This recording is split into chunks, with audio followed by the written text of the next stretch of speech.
बिस्मिल्लाहिर्रहमानिर्रहीम, अस्सलाम वालेकुम and a very happy good morning everybody. मैं हूं आपकी होस्ट हिना नियाजी और मेरे साथ हैं अजीम राना। और हम ये उम्मीद करते हैं आप जहाँ कहीं होंगे खैर आफियत से होंगे, अपने प्यारों के साथ होंगे और आपके दिन का आगाज भरपूर अंदाज में मुस्बत सोच के साथ हुआ होगा। हम भी अपने प्रोग्राम का आगाज मुस्बत बात से करेंगे और आज की मुस्बत बात ये है कि गुज़िश्ता रोज़ जैसे सबको पता था कि 76वां यौम आज़ादी था और उस मौके पर अमूमन हम ये देखते हैं कि भरपूर तरीके से वो दिन तो मनाया जाता है, झंडियाँ लगाई जाती हैं, झंडे खरीदे जाते हैं। लेकिन व्हाट नेक्स्ट, उसके बाद जिस अहम तरीन बात का ख्याल रखना ज़रूरी है वो ये है कि जो झंडा हम अपने घर पे सजाते हैं, इस दिन को मनाने के लिए उस झंडे की एक हुर्मत है, उस झंडे की एक इज्जत है और उसका ख्याल रखना बहुत जरूरी है। बिल्कुल, उससे मोहब्बत करना, उसका एहतराम करना हर पाकिस्तानी का मिली फरीजा है। और अक्सर वालिदैन को हम देखते हैं कि बच्चों को बैजेस खरीद के देते हैं, बड़े खूबसूरत मलबूसात वगैरह, झंडियाँ झंडे, लेकिन अगले दिन हम अनफॉर्चुनेटली हमें ये भी देखने को मिलता है कि वो झंडियाँ, वो झंडे जो है वो या तो कूड़े के ढेर में हमें नजर आते हैं या बच्चे उस तरह से उनका ख्याल नहीं रखते। तो हमें ये चाहिए, वालिदैन की रिस्पॉन्सिबिलिटी है, बड़ों की रिस्पॉन्सिबिलिटी है कि जब आप अपने बच्चों को फ्लैग्स खरीद कर दें, झंडियाँ खरीद कर दें, कोई बैजेस मलबूसात खरीद कर दें, तो उनको साथ में ये भी बताएं कि यह हमारा परचम है और इसका ख्याल रखना, इसकी हुर्मत का ख्याल रखना जो है ये हमारी जिम्मेदारी है। हमारे जो अव्वलीन फराइज हैं उसमें शामिल हैं। और मुझे हिना याद पड़ता है कि बचपन में जब हम लोग झंडा लगाया करते थे घर पे, हाँ जी, अभी भी लगाते हैं, लेकिन जब मैं खुद जाके खरीद के लेके आता था और लगाता था, तो जैसे ही शाम ढलना शुरू होती थी तो मेरे वालिदैन कहते थे कि मगरिब से पहले पहले इस झंडे को उतार लिया जाए। अच्छा, हाँ जी। अच्छा, मगरिब से पहले इसकी कोई साइंस है या वैसे ही वो? मेरे ख्याल से वो तो तकद्दुस और एहतराम में ही कहते थे कि शाम से पहले जो है इस झंडे को उतार लें और फिर सुबह सवेरे में फिर इसको लगा देता था झंडे को। तो यही बात है कि जी हम लोग अमूमन यही देखते हैं कि किस तरह से ये जो झंडियां हैं और जो झंडे हैं, वो कई दफा तो हमने ये देखा है कि मोस्ट ऑफ द टाइम 14 अगस्त को बारिश होती थी। और वो बारिश के बाद ये होता था कि वो झंडा, उसकी बेचारे की बड़ी जो थी एक मामूली सी हालत हो जाती थी और अक्सर ये होता था, खस्ता हाल हो जाता था। अजीम, सारी रात सारी शाम 13 अगस्त को वो सारी तैयारियां हम लोग करते थे, झंडियां लगाते थे और जब बारिश थी तो सारी मेहनत पे ना पानी फिर जाता था, बहुत डिसअपॉइंटमेंट हो जाती थी। लेकिन उसमें होता ये था कि वही झंडियां हमारे पाँव में आ रही होती थी और वो जो झंडा है जो खस्ता हाल होकर लहरा रहा होता था, लेकिन वो भी उसकी जो इज्जत है और जो एहतराम है वो उस तरह से मलूज़े खातिर नहीं रहता। तो फिर यही गुजारिश है हमारे आज के जो पॉजिटिव हमारा जो मैसेज है वो आज का यही है कि तमाम पेरेंट्स और तमाम जो बच्चे हैं बिलखुसूस वो ख्याल रखें, अपने झंडे की इज्जत करें। और जब आप 14 अगस्त मना चुके, जब आप इस दिन को सेलिब्रेट कर चुके, तो फिर आप उसको बड़े ही प्यार से एहतराम से उतारें, उस झंडे को फोल्ड करें और अपने घर में किसी अच्छी सी कबर्ड में उसको सेव करके रख लें। और आने वाले दिनों में या फिर जब 14 अगस्त आए या कोई भी इस तरह का ऑस्पेशियस ओकेजन आए तो आप उसको दोबारा से निकालें। और बहुत ही परचम के हवाले से वो है ना एक गाना भी है, नगमा आ रहा है, तो क्या अच्छा नगमा वो वाला? अच्छा वो ठीक है, मुझे कोई और नगमा याद आ रहा था, चाहत फतेह अली खान साहब की। मैं उसमें जरा मेरे ज़हन में आ रहा है परचम से मुतल्लिक, ये प्यारा परचम हमारा परचम, ये परचमों में अजीम परचम, अताए रब्बे करीम परचम हमारा परचम। वाह वाह वाह वाह, बिल्कुल। और अजीम परचम से मुझे याद आया एक बहुत ही अच्छी और अजीम खबर हम आपके साथ शेयर करते हैं। खबर भी आ गई। हाँ जी बिल्कुल। एक और अहम खबर यह है कि पाकिस्तान आर्मी और कोपेमाओ ने K2 बेस कैंप पर दुनिया का सबसे बड़ा कौमी परचम लहराने का जो है वो रिकॉर्ड अपने नाम कर लिया है। बिल्कुल जी, पाकिस्तान के 76वें यौम आज़ादी के मौके पर पाकिस्तान आर्मी की तरफ से 250 फुट लंबा ये कौमी परचम है जो कि लहराया गया K2 बेस कैंप पर। और इस रिकॉर्ड में पाक फौज के शहीदों, गाजियों और सियाचिन के महाज पर वतन के जो मुहाफिज इस वक्त तैनात हैं, हम वक्त मुल्क की हिफाजत के लिए जो तैयार हैं, ये रिकॉर्ड उनके नाम पर किया गया है। और ये कौमी रिकॉर्ड बनाने में सिंध, पंजाब, बलूचिस्तान, गिलगित बल्तिस्तान और खैबर पख्तूनख्वा के खिलाड़ी इसमें शामिल थे। 9 रुकनी टीम में स्पेन से ताल्लुक रखने वाली एक गैर मुल्की खातून भी बिल्कुल शामिल थी। और जो गैर मुल्की खातून है उनके बारे में ये कहा जा रहा है कि पाकिस्तान से इज़हार मोहब्बत की मिसाल उन्होंने कायम करते हुए इस रिकॉर्ड में शिरकत की है इसको मार्था रिकॉर्ड बनाने में। गालिबन उनका नाम बताया जा रहा है, मार्था, जो कि स्पेन से उनका वैसे, ताल्लुक है। और कितनी खुश आइंद बात है कि हमारे मुल्क के लोगों के साथ साथ जो बाकी कंट्रीज के लोग हैं, बाकी नेशनैलिटीज के लोग हैं, उन्होंने भी ये दिन हमारे साथ भरपूर तरीके से सेलिब्रेट किया। अगर हम सिख बरादरी की बात करें तो उन्होंने भी बहुत अच्छे तरीके से पाकिस्तानियों के साथ ये दिन सेलिब्रेट किया, और बहुत अच्छा लगता है जब हम इस तरह से देखते हैं कोई इंटरनेशनल लेवल पर भी सेलिब्रेट किया जाता है। अच्छा, कल मैं दुबई की कुछ फुटेजेस देख रही थी जिसमें बुर्ज खलीफा पे वो हैप्पी इंडिपेंडेंस डे पाकिस्तान लिखा हुआ पहले आया, फिर वो पाकिस्तानी फ्लैग आया। तो इस तरह से जब आप कोई भी फुटेजेस देखते हैं, कोई वीडियोस देखते हैं, फिर सोशल मीडिया पे काफ़ी वायरल भी होती हैं, तो आपको बहुत अच्छा लगता है और आप फख्र महसूस करते हैं। ये K2 बेस कैंप जो है, पहली बात तो ये तो ऑलरेडी इतनी हाइट पे है, और फिर यहाँ पर दुनिया का बुलंद तरीन जो परचम है वो लहराना इटसेल्फ एक बड़ा ही रिकॉर्ड है। और उसकी जो तस्वीर हैं वो भी हम अपनी टीवी स्क्रीन पर इस वक्त शेयर कर रहे हैं कि इतनी ठंड में और ऐसे मौसम के दौरान जो है वहाँ पर हमारे जवान जो तैनात हैं मुल्क की हिफाजत के लिए, वहाँ पर हम वक्त खड़े हैं। तो ये यकीनन एक उनके लिए भी ट्रिब्यूट है, हमारे शहदा के लिए ये एक ट्रिब्यूट है। और हमारी तो दुआ है, हमारी तो बेस्ट विशेस हैं कि ये कौमी परचम इसी तरह से सरबुलंद रहे और लहराता रहे। और सिर्फ हमारे फौजी जवान ही इस काम में पेश नहीं हैं, कौमी परचम को बुलंद रखने के लिए हमारे जो दूसरे जो आम शहरी हैं, जो स्पोर्ट्समैन हैं, वो भी किसी से कम नहीं है। तो हिना हमारे गोल्फर हैं, हमजा अमीन। बिल्कुल, और उष्णा शाह हमारे यहाँ की बहुत ही फेमस एक्ट्रेस हैं, मॉडल हैं, उनके हस्बैंड भी हैं, रिसेंटली अभी उनकी शादी हुई है। उन्होंने गोल्फ चैंपियनशिप जीतकर कौम को जो है यौम आज़ादी का एक तोहफा पेश किया है उनके हस्बैंड ने, और ये बहुत खुशी की खबर है। पाकिस्तान की अगर हम बात करें, जब इस तरह के स्पोर्ट्स स्टार्स इंटरनेशनली जाते हैं, कोई भी कंपटीशन जीत कर आते हैं, कोई भी ट्रॉफी लेकर आते हैं, पाकिस्तान के लिए कुछ बड़ा करके आते हैं, तो बहुत फख्र से हमारा भी सर जो है। स्पोर्ट्स से रिलेटेड कुछ थोड़ी सी डिटेल्स हम अपने नाज़रीन को बताते हैं कि उन्होंने ये जो टाइटल है वो 3 अंडर पार के साथ अपने नाम किया है। 3 अंडर पार वैसे हिना जो है वो एक स्पेसिफिक टर्म है फॉर गोल्फर्स, गोल्फ के लिए ये स्पेशल यूज होती है। और सोशल मीडिया पैगाम में हमजा अमीन की जानिब से ये कहा गया है कि ये उनका 11वां प्रोफेशनल टाइटल है, और इन्होंने इस टाइटल को अपने वालिद के नाम किया है। इन्होंने अपने तमाम सपोर्टर्स, अहलिया जैसे आप जिक्र कर रही थी उनका, उष्णा शाह, उनका भी हमजा ने शुक्रिया अदा किया है, और ये कहा कि जो उष्णा है वो हमेशा इनका हौसला बढ़ाती हैं। और उष्णा ने भी फिर हमजा अमीन की कामयाबी पर खुशी का इजहार किया। मुझे लगता है कि जो हस्बैंड एंड वाइफ है, इनका ऐसा खूबसूरत रिश्ता है, अगर आप एक दूसरे को सपोर्ट करते हैं और आप एक दूसरे को इनकरेज करते हैं, तो आपकी ज़िंदगी बहुत खुशगवार गुजरती है। और हमजा अमीन का ये कहना था कि मेरी अहलिया जो है वो बहुत अच्छी हैं, बहुत सपोर्टिव हैं, और जब उन्होंने क्रेडिट दिया कि ये जीत का क्रेडिट मैं अपने वालिद साहब के अलावा, अपनी फैमिली के अलावा उष्णा शाह को भी देना चाहता हूँ, जो कि उनकी वाइफ है। तो उष्णा शाह को भी हमने देखा कि उन्होंने ट्वीट भी किया, काफ़ी खुशी का उन्होंने इजहार भी किया, और उनका ये भी कहना था कि और ये इस तरह के और हमजा की जो शादी की तस्वीर हैं वो भी हम अपनी टेलीविजन स्क्रीन पर इस वक्त चला रहे हैं। और फरवरी 2023 में इनकी शादी हुई थी। शादी पे भी वैसे बड़ी हमारे नौब्याहता जोड़ा ही होगा, क्योंकि अभी तो पहला साल ही चल रहा है इनकी शादी का। और अजीम, आपको याद होगा कि जब इनकी शादी हुई और शादी की पिक्चर्स हमने देखी सोशल मीडिया पर, ज्यादा क्रिटिसिज्म इनको फेस करना पड़ा। कंट्रोवर्सी बनी थी कि जी ड्रेसेस जो हैं वो इंडियन इंस्पायर्ड ड्रेसेस पहने हुए हैं। मुझे लगता है कि ये सबकी पर्सनल लाइफ है और हमें किसी की पर्सनल लाइफ में इंटरवीन नहीं करना चाहिए। अगर आप उनकी खुशी में खुश नहीं हो सकते तो एटलीस्ट जेलस भी ना हो, और आप अपने व्यूज को अपने तक ही रखें। फिलहाल खुशी का मौका है और हमजा ने कामयाबी हासिल की है। तो हमजा, आपको मुस्तकबिल के जितने भी आपके जो आप टारगेट्स अचीव करना चाहते हैं उसके लिए बहुत बहुत बेस्ट विशेस। अब आगे बढ़ते हैं जी प्रोग्राम में, और अब आपको बताते हैं कि मुल्क की सियासत क्या मंजरनामा पेश कर रही है, अवाम की जिंदगी का पहिया कैसे चल रहा है, और मईशत के दादोशुमार क्या बता रहे हैं,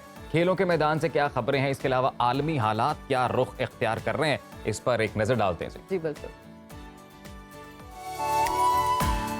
वज़ीर-ए-आज़म हाउस के मकीन तब्दील, शहबाज शरीफ रुखसत, अनवारुल हक काकड़ मुल्क के 8वें निगरान वज़ीर-ए-आज़म बन गए। अवाम को आईनी और जमहूरी हक दिलाने का अज़्म,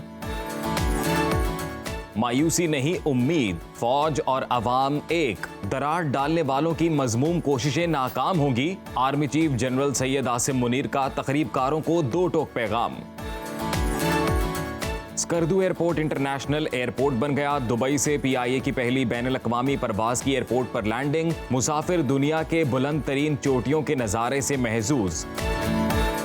पाकिस्तान का एक और एजाज, पाकिस्तान आर्मी और कोह पेमाओं ने K2 बेस कैंप पर दुनिया का सबसे बड़ा कौमी परचम लहराकर आलमी रिकॉर्ड बना लिया। एजाज शोहदा और गाजियों के नाम।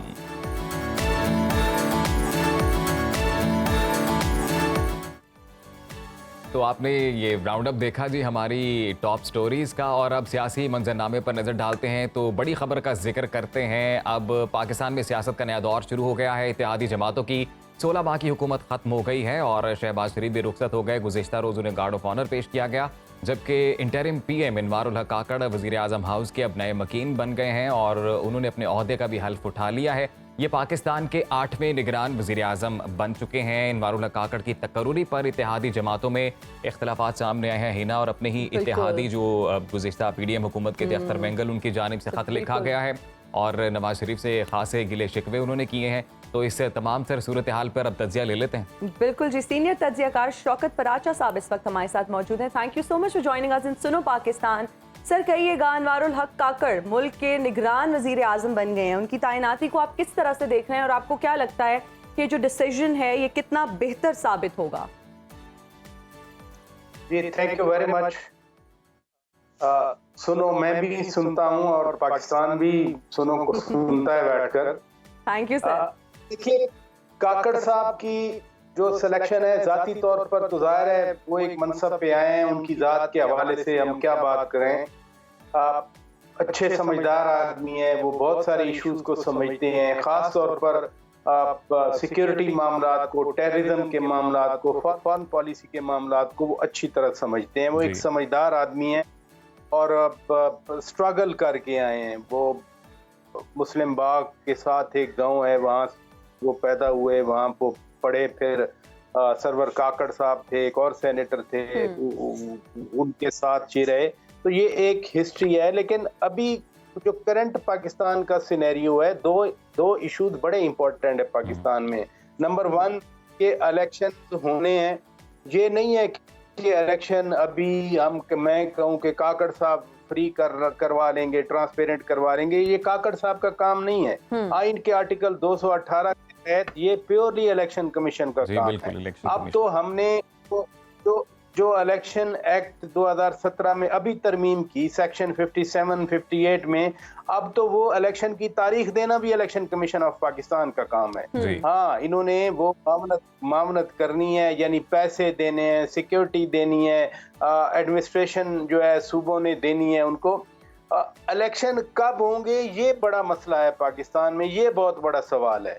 क्या मर्दमशुमारी के नाम पर एक दफ़ा डिले होने वाले इलेक्शन, हल्का बंदियों के नाम पर एक दफ़ा डिले होने वाले इलेक्शन, या इस फिनोमिनन की वजह से 90 दिन से बियॉन्ड जो आईनी मुद्दत है उससे आगे जाने वाले इलेक्शन कभी जल्दी हो सकेंगे या फिर 2-3 साल का वक्त लगेगा? ये सबसे अहम सवाल है। दूसरा जो पाकिस्तान के कॉन्टेक्स्ट में बहुत इम्पोर्टेंट क्वेश्चन है कि ठीक है, वो मियाँ शहबाज शरीफ साहब कह भी रहे थे कि हमने मुल्क को डिफॉल्ट से बचा लिया, लेकिन कब तक?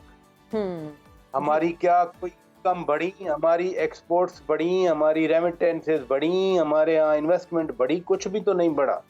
तो हम अगर कहें कि वन टाइम IMF की ग्रांट से हमारा मुल्क डिफॉल्ट से बच गया और हम श्रीलंका बनने से बच गए, अल्हम्दुलिल्लाह हम बच गए।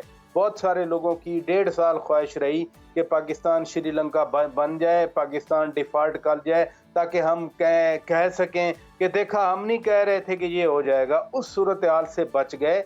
लेकिन आगे क्या होगा?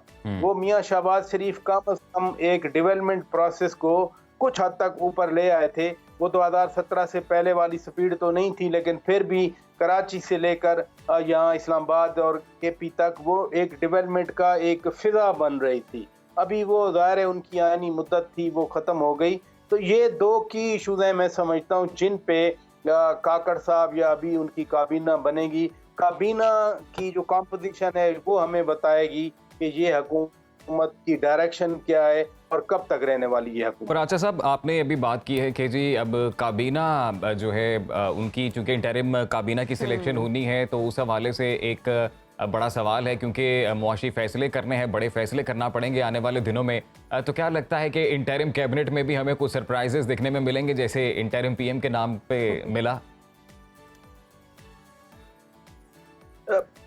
कोई जो मैंने सुना है, it will be blend of politics and technocracy. कुछ एक्सपर्ट्स होंगे और कुछ पॉलिटिशियन होंगे। पॉलिटिशियन वो एक जो सियासी माहौल है हमारा, आपको मालूम है मैं क्या बात करना चाह रहा हूँ, तो उस सियासी माहौल में वो रिस्पॉन्ड करेंगे उन चीज़ों को। और जो टेक्नोक्रेट्स होंगे, मसलन अगर 2-3 की मिनिस्ट्रीज टेक्नोक्रेट्स के पास आती हैं, जैसे फाइनेंस है, टेक्नोक्रेट्स मीन अबडार साहब भी तो टेक्नोक्रेट ही हैं, या दूसरे लोगों के नाम आते रहे वो भी टेक्नोक्रेट्स हैं। तो जो इन मामलात को समझते हैं, जो IMF के साथ बात करना समझते हैं, जो फॉरेन कंट्रीज दोस्त ममालिक, जैसे अभी वो इन्वेस्टमेंट काउंसिल बनी है, स्पेशल फैसिलिटेशन काउंसिल, उन मामलात को जो समझते हैं वो तो कैबिनेट में जरूर होने चाहिए, ताकि जितना मर्जी को क्रिटिसिज्म आए, जिसका सब्जेक्ट है मईशत का या फॉरेन इन्वेस्टमेंट लाने का, वो तो ज़रूर होने चाहिए। और इसमें जो सबसे अहम चीज़ है, जो इनकरेजिंग चीज़ है, वो army chief general Asim Munir Syed का पर्सनल इंटरेस्ट है ये फैसिलिटेशन काउंसिल में इन्वेस्टमेंट लाने में, मुल्क को लिफ्ट करने में, मुल्क की इकानमी को आगे बढ़ाने में। मुझे सिर्फ वो फैक्टर जो आर्मी चीफ की ज़ात का है वो इतना इम्पोर्टेंट लग रहा है। मैंने 2-3 बार उनकी स्पीचेस सुनी हैं इसी तरह की कॉन्फ्रेंस में बैठकर, वो बड़े दिल से बात करते हैं। और खानेवाल गए हुए थे, शायद ग्रीन पाकिस्तान के हवाले से फंक्शन था, वहाँ उन्होंने बिल्कुल वादे बात की थी कि हमने पाकिस्तान को ऐसे नहीं रहने देना, हमने पाकिस्तान को आगे बढ़ाना है। तो वो स्पिरिट अगर मोटिवेटिंग फोर्स है सारी, उसमें आप की सिलेक्शन करें मिनिस्टर्स की, मतलब खाना पूरी नहीं करना कि जी उनका बंदा भी चाहिए, उनका बंदा भी चाहिए, उनका बंदा भी चाहिए, नहीं। जो लोग मामलात को समझें और मामलात को आगे लेकर जाने की कैपेसिटी हो उनमें, फिर तो हम समझें 3 महीने हैं, 6 महीने हैं, 7 महीने हैं, काम चलता। राजा साहब, आपने अभी जिक्र किया कि बिल्कुल आर्मी चीफ ने जो तकरीर की वो भी आपने सुनी है, वो तो बिल्कुल वाजे है। तो क्या आपको लगता है कि जो सियासी जमातें हैं हमारी, वो वाजे हैं अपने मकसद में, वो सब एक पेज पर हैं? देखिए, जब हम कहें कि मुख्तलिफ सियासी जमातें हैं तो फिर जो पेज वाली बात है वो नहीं होती। हर एक का अपना पर्सपेक्टिव होता है, हर एक की अपनी पॉलिसी होती है। लेकिन ओवरऑल जो एक पाकिस्तान का माहौल है, इसमें कंसर्न तो सबको है कि हमने इस मुल्क को आगे लेके जाना है। वरना आप खुद मियाँ शहबाज शरीफ साहब की बातें सुनते रहे हैं, वो कहते हैं कि कितना नाक रगड़ना पड़ा है हमें IMF से एग्रीमेंट करने के लिए। फिर पीपल्स पार्टी के चेयरमैन है बिलावल भुट्टो जरदारी, हर कैपिटल में वो गए हैं। अभी कल पाकिस्तान का यौम आज़ादी था, आपको मालूम है अमेरिकन जो सेक्रेटरी ऑफ स्टेट ब्लिंकन है, उन्होंने इतना पॉजिटिव बयान दिया कि हम तो पाकिस्तान के साथ पार्टनरशिप गहरी करना चाहते हैं।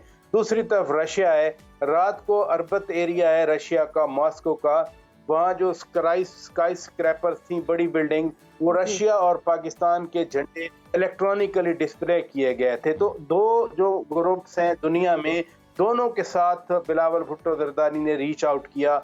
वो वाशिंगटन भी जाते रहे, वो मॉस्को भी जाते रहे, वो बीजिंग भी जाते रहे। तो अगर इस तरह से दुनिया को अरब चीज का देख लें, UAE आया सामने, सऊदी अरब सामने आया, वो कहते हैं ना किसी की जेब से पैसे निकालना बड़ा मुश्किल होता है, उन्होंने आपको डॉलर दिए, डिपॉजिट्स दिए आपको। तो एक जगह बनी है दुनिया में, आइसोलेशन से हम दुनिया के अंदर दरमियान में आए हैं।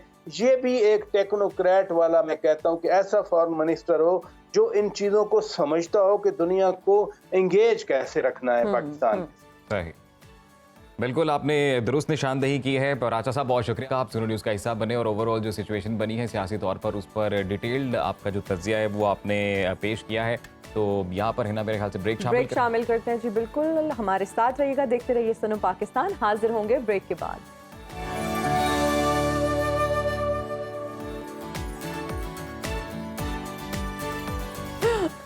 Welcome back after the break. जी, ब्रेक से हम वापस आ चुके हैं और अब हम प्रोग्राम को आगे बढ़ाते हैं। तो The number you have dialed is powered off. Please try again later. ये क्या? भाई, मैं अभी ब्रेक में फोन कर रही थी और इस तरह की आवाजें आ रही थी मेरे फोन में से, और हमेशा क्यूरियोसिटी होती है ये आवाजें जब भी हम सुनते हैं, जब हम कोई भी कौमी एयरलाइन में ट्रैवल करते हैं या फिर ऑरेंज लाइन ट्रेन में जाते हैं, मेट्रो बस में सफ़र करते हैं, या फिर अगर मोबाइल फ़ोन पे इस तरह की कोई भी हमें आवाज़ सुनाई देती है तो बहुत ज़्यादा तजस्सुस होता है कि ये जो हदायत हमें दी जा रही हैं ये इतनी खूबसूरत आवाज़ है किसकी। और उसमें सबसे पॉपुलर लाइन जो होती है ना कि आपका मौजूदा बैलेंस मतलूबा कॉल के लिए नाकाफी है। आपका मौजूदा बैलेंस इस कॉल को मिलाने के लिए नाकाफी है। 20 रुपए की इमरजेंसी। तो बहरहाल क्यूरियोसिटी रहती है कि ये आवाज है किसकी। मेरा भी कई दफा दिल किया कि यार ये पता तो चले ये कौन है। ये इतनी खूबसूरत आवाज जो है, जो हमें हदायत सुनाई देती है, जिनको सुनते ही हम उनकी जानिब जो है वो मुतवज्जा हो जाते हैं। और हम आपको पहले शक्ल नहीं दिखाएंगे, आज आपकी मुलाकात एक ऐसी ही आवाज से करवाने जा रहे हैं। पहले हम आवाज ही बताएंगे, शक्ल अभी हम नहीं दिखाएंगे। तो आप सिर्फ इनकी आवाज सुनिए और थोड़े से गेस कीजिए कि थोड़े से गेसेस, वाइल्ड गेसेस आपके दिमाग में आ सकते हैं कि हु इज शी। जी, ओवर टू यू। रिमशा हमारे अभी आपने नहीं डिस्क्लोज करना था। ओके रिमशा बासित। जी मोअज़्ज़ज़ सारिफ, इस कॉल को मिलाने के लिए आपका बैलेंस ना काफी है, बराए मेहरबानी अपना अकाउंट रिचार्ज करें। Good one, thank you so much RJ Rimsha आज हमारे साथ मौजूद हैं और आप इनको रेडियो पे भी सुनते रहते हैं। बहुत ही खूबसूरत आवाज की मालिक हैं। बहुत सारे लोगों को हमारी तरह क्यूरियोसिटी होती है कि भाई इतनी खूबसूरत आवाज के पीछे कौन है। अच्छा, सिर्फ सेलुलर कंपनीज ही नहीं बल्कि अमूमी तौर पर जब हम ट्रैवल कर रहे होते हैं तो मुख्तलिफ एयरलाइंस हैं, इसके अलावा लोकल ट्रैवल करते हुए भी वहाँ पर हम अक्सर ये आवाज सुनते हैं जब भी कोई नेक्स्ट स्टॉप आता है। उस हवाले से तो रिमशा से ही जान लेते हैं उनकी कहानी के रिमशा जो है ये आवाज की दुनिया में कैसे आई, और आवाज में जो आपने अपनी आवाज में सबसे पहला मैसेज जो था वो कौन सा रिकॉर्ड कराया, वो क्या मैसेज था? सबसे पहले तो बहुत बहुत शुक्रिया कि आपने मुझे अपने शो में इनवाइट किया। और सफ़र जो है वो 2017 से स्टार्ट हुआ था एंड इट वाज लाइक बहुत अब्रप्ट स्टार्ट हुआ। कोई ऐसी प्लानिंग नहीं थी कि वॉइस ओवर आर्टिस्ट बनूंगी, because degree wise I am chemist. तो ऐसा कुछ था नहीं कि अचानक जो है वो आप वॉइस ओवर की फील्ड में आ जाएं, आप पढ़ कुछ और रहे हो और आप आवाज़ का काम कर रहे हो, तो वो बिल्कुल 360 डिग्री डिफरेंट 360 डिग्री बिल्कुल डिफरेंट है। सो एनीवे वो स्टार्ट इस तरह हुआ कि I was in a function, I was hosting that, और वहाँ पे जो है वो एक पोइट्री मैंने पढ़ी और वो पोइट्री ऐसी मशहूर हुई, वहाँ पे जो कुछ लोग बैठे हुए थे उन्होंने उसको कैच किया एंड दे से कि लाइक दे ऑफर मी कि आप वॉइस ओवर की फील्ड में क्यों नहीं आती। और ये तब की बात है जब मैं खुद यूनिवर्सिटी में थी and I was around 19 years old। Okay. तो उस वक्त मुझे वॉइस ओवर की समझ भी नहीं थी कि वॉइस ओवर्स क्या होते हैं, किस तरह करना होता है, किस तरह उनकी जो है चीज़ें होती हैं, नहीं पता होता। एनीवे मैंने जाके अपने सैंपल रिकॉर्ड करवाए और मैं रिकॉर्ड करवा के भूल गई। और तकरीबन एक हफ्ते बाद मुझे कॉल आई कि आपका जो सैंपल है वो एक बहुत बड़ी कंपनी ने सेलेक्ट कर लिया है, तो आके आप खुद चेक करें। जब मैं गई हूँ, मैं मजाक ही समझ रही थी उस वक्त, लेकिन जब मैं पहुंची और जब मैंने वो कॉन्ट्रैक्ट देखा तो वो एक मशहूर एयरलाइन का था, पाकिस्तानी। और जब मैंने उसको रिकॉर्ड करवाया तो it was like you know, कहते हैं ना कि अ ड्रीम कम ट्रू, क्योंकि आप जो सुन रहे होते हैं आपने सुनी भी होती हैं और अगली दफा आपकी आवाज खुद चल रही होती है वहाँ पे। So it was a huge, you know, अब चूंकि आवाज खासी मशहूर है तो मैं तो ये जानना चाहूंगा कि जब आपको कॉल आती है या आप किसी को कॉल करें तो आप प्रैंक करती हैं? प्रैंक? हाँ जी, प्रैंक मैं कर जाती हूँ, अक्सर लोग बन भी जाते हैं फूल, मैं क्या करूँ। उसमें सबसे ज़्यादा जो प्रैंक चलता है ना वो इस तरह का है कि मुअज़्ज़ज़ सारिफ, इस कॉल को मिलाने के लिए आपका बैलेंस ना काफ़ी है, ये पकड़ें 100 रुपये और खुदा के वास्ते अकाउंट रिचार्ज कर लें। Good one. तो रिमशा, क्या रिस्पॉन्स आया फैमिली की जानिब से जब सबको पता चला, और क्या प्रॉपर किसी से आपने ट्रेनिंग भी हासिल की या ये बस गॉड गिफ्टेड क्वालिटी है?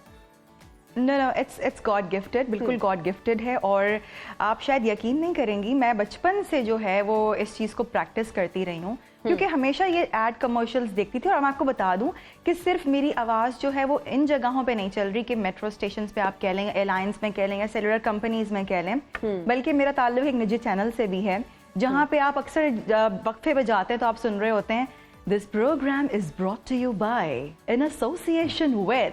बिल्कुल इसी के साथ बिल्कुल हम सुन चुके हैं ये। Very 12 interesting. PM सपहर के 4 बज रहे हैं। क्या? फिर इसी तरह मुख्तलिफ वॉइस ओवर्स हैं, टीवी कमर्शियल, मैं खैर कमर्शियल्स तो बता नहीं सकती। अच्छा लेकिन रिमशा, उसमें ये बताएं कि बहुत आप commercials कोई हैं, like- मखसूस कोई एक्सरसाइज करती हैं अपनी आवाज़ को मजीद पॉलिश करने के लिए, इसको मजीद निखारने के लिए? मैं आपको बताऊं, चलें आपको दिखा दूं। जी, अभी बिल्कुल। यहाँ जब मैं स्टूडियो में आई हूँ तो मुझे पूछा गया कि आप कॉफ़ी लेंगी या चाय लेंगी, तो मैंने कहा नहीं, मुझे कुछ भी नहीं चाहिए, मुझे गर्म पानी चाहिए। सो ये वो गर्म पानी है जो मैं पी रही हूँ और आपसे बातें कर रही हूँ। और ये गर्म अच्छा। पानी ऐसा नहीं है कि वो बस सादा पानी हो, मुझे खौलता हुआ जिसमें भाप निकल रही हो, मुझे वो पानी चाहिए होता है। और यही पानी मैं ओवरऑल पीती हूँ, चाहे मैं डिनर पे जाऊँ, लंच पे हूँ, ब्रेकफास्ट पे हूँ। कोल्ड ड्रिंक्स मैं बिल्कुल नहीं पीती, बहुत कम। और ठंडा पानी तो शायद बिल्कुल भी नहीं पीती। This is very interesting I would say, और बड़ा शॉकिंग भी है हमारे लिए कि आप खौलता हुआ पानी ही इस्तेमाल करती हैं, और हमें लगा कि शायद रूम टेम्परेचर करती हो, ज्यादा ठंडा नहीं तो रूम टेम्परेचर ही करती हो, लेकिन खौलता हुआ पानी तो इज इट अक्सर difficult to consume this water because फरमाइए। बहुत गर्म होता हाँ है। जी, बहुत ज़्यादा गर्म होता है। No not really. देखिए जिस तरह हम ग्रीन टी पीते हैं, ग्रीन टी में तो हम फ्लेवर्स यूज करते हैं ना, आप ग्रीन टी ना यूज डालें उसके अंदर पानी में, आप वो वाला पानी पी लें तो वो देखें शुरू में तो आपको थोड़ा सा अजीब लगेगा कि आप पानी Exactly. गरम पी रहे हैं, बट ये हेल्थ के लिए बहुत अच्छा है, बहुत अच्छा है रिमशा, आपकी आवाज के रिमशा, लिए। ये भी बताइएगा कि आप जब जाती हैं फैमिली इवेंट्स पे या दोस्तों यारों को मिलने के लिए कहीं पे भी, तो वहाँ पर कितनी दफा फरमाइश होती है कि जी फलां चीज बोल के दिखाओ, फलां चीज बोल के दिखाओ? ये वाली आवाज फरमाइश आप फरमाइश की बात करें, मैं जहाँ मेरा गुजर होता है वहाँ मुझे लोग रोक रोक के जो जानते हैं, रिमशा प्लीज ये वाला वॉइस ओवर सुना दो, तो मैंने कहा अच्छा। करोना का वॉइस ओवर प्लीज करोना का सुनाए। मैं कहा करोना का आप लोग सुन सुन के इतना मुझे बुरा भला बोलते हैं, फिर आप चाहते हैं कि मैं करोना का बोल के सुनाऊं। अच्छा रिमशा, आपकी आवाज माशाल्लाह हर जगह ही सुनाई देती है और हम भी सुनते रहते हैं, लेकिन आपको कौन सी जो है वो आवाज सबसे ज्यादा अपनी पसंद है? कौन सी ऐसी अनाउंसमेंट है जो आपको पसंद है, जो आपकी फेवरेट है? बैलेंस ना काफी है। जो अवेयरनेस बैलेंस ना काफी, अब तो आजकल तो व्हाट्सएप का दौर है तो इतना बैलेंस ना काफी नहीं हो पाता। हाँ कभी कभी हो भी जाते हैं डेटा अगर ज्यादा यूज हो जाए।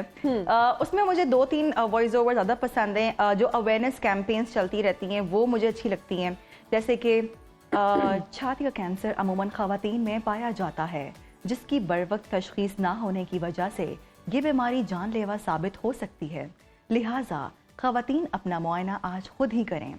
इसी के साथ साथ कोरोना वायरस से बचाव के लिए दूसरी डोज लगवाना लाजमी है, लिहाजा आज ही अपने करीबी सेंटर से दूसरी डोज लगवाएं। मुअज़्ज़िज़ सारिफ, आपका मतलूबा नंबर दूसरी कॉल पर मसरूफ है, बराए मेहरबानी इंतजार कीजिए। The number you have dialled is on another call, please wait. जिस पर अक्सर जो है ना बीवियां ये तो कहती हैं, रिमशा अब अच्छा लगता तो है तुम कि किसके आपकी साथ लगे आवाज हुए हो को फोन एडिट करने पर? की भी जरूरत नहीं पड़ती है। बिल्कुल रिमशा, आपकी आवाज को एडिट करने की जरूरत नहीं है, नेचुरली इतनी अच्छी आवाज है। और जब आप लाहौर अब आए, आपने हमारे स्टूडियोज में भी जरूर आना है।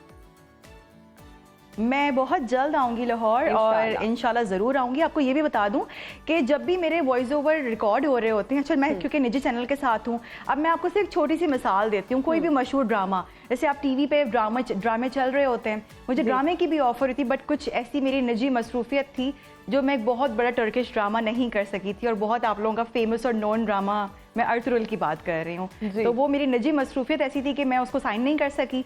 लेकिन अदर देन दैट अगर मैं आपको बताऊं तो आपको हैरानी होगी, जैसे आप ड्रामे के दौरान जो एक टाइम लाइन चल रही होती है, टाइम टेल कह रहे हैं जी, देखिए सुनो पाकिस्तान सुबह 9 बजे सिर्फ सुनो न्यूज पर। अरे वाह वाह वाह वाह रिमशा, बहुत अच्छा लगा आपसे बात करके और बहुत खुशी हुई आपको देख के भी। आज हमें भी फाइनली हमारी भी क्यूरियोसिटी किसकी है एग्जैक्टली। माशाल्लाह, योर ब्यूटी विद ब्रेन्स, अल्लाह ताला आपको सलामत रखें। और हम चाहेंगे कि जाते जाते आप ही ब्रेक लें। Thank you so much for joining us in Suno Pakistan, it was an honour for us. आप ब्रेक भी अपने स्टाइल में ही लीजिए सुनो पाकिस्तान के लिए। Over to you. ओके, तमाम नाजरीन, सामाईन, हाजरीन, बहुत बहुत शुक्रिया कि आपने मुझे देखा। अभी हम चलते हैं एक छोटे से ब्रेक के जानिब, हमारे साथ रहिए।